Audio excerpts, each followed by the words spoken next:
3 ঘন্টা লাগাতার নর্তকীর ছবি দেখলেন মোবাইলে, কতগুলো দাগ পড়ছে? কথা বলেন না।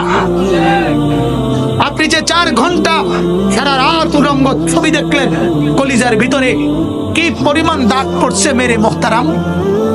আমার বাপ, আমার ভাই, আমার বন্ধু বলে বলে তাইলে এইরকম একটার পর একটা গুনাহ, কালো দাগ পড়তে পড়তে পৃষ্ঠাটা এরকম সাদা ধবধবে ছিল দিল, তো এটাকে কালো দাগ ফেলতে ফেলতে যখন ঢাইকা ফেলে, তো এইবার আর কোন নেক কথা আসর করে না, আল্লাহর কথা আসর করে না।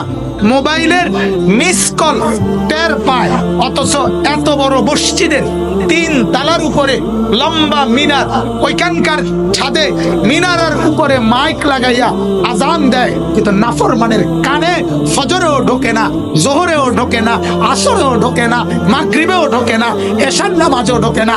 তোর মতো নিকৃষ্ট নাফরমান এই জমিনে আর হয় না, হয় না বেটা। তোর কলিজা নাই বেটা, তোর কান নাই, তোর চোখ নাই। বেনামাজি, তোমাদের চোখ নাই, তোমাদের কান নাই, তোমাদের দিল নাই। দিল মরে গেছে, কান পচে গেছে, চোখ অন্ধ হয়ে গেছে, অন্ধ হয়ে গেছে।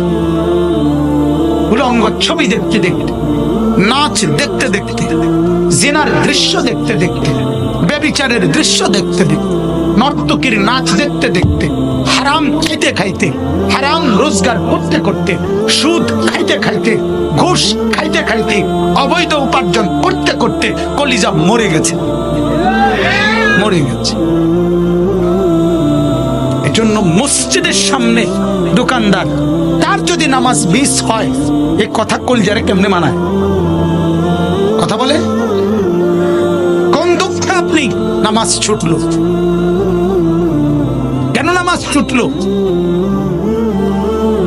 এজন্য বাপ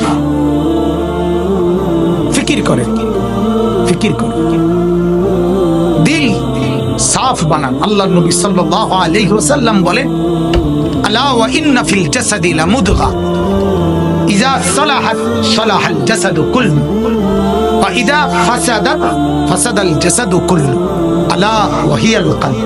নবীজি বলেন, আমার উম্মত শোনো, প্রত্যেকটা মানুষের দেহে ভেতরে গোশতের একটা টুকরা আছে। কি আছে বলেন না, কি আছে? তো আল্লাহর নবী বলেন, এটা যদি ঠিক হয় তাহলে পুরা দেহ ঠিক হয়। এটা যখন নষ্ট হয়, পুরা দেহ নষ্ট হয়। আলা ওয়াহিয়াল কলব, শোনো আমার উম্মত, এটা কিন্তু নাম হলো কলব। এটাই দিল, এটাই হার্ট, এটাই হৃদয়, এটাই অন্তর, এটাই দিল, এটাই কলব। এটা যার ঠিক, পুরা দেহ ঠিক। নিশ্চিত মনে রাখেন,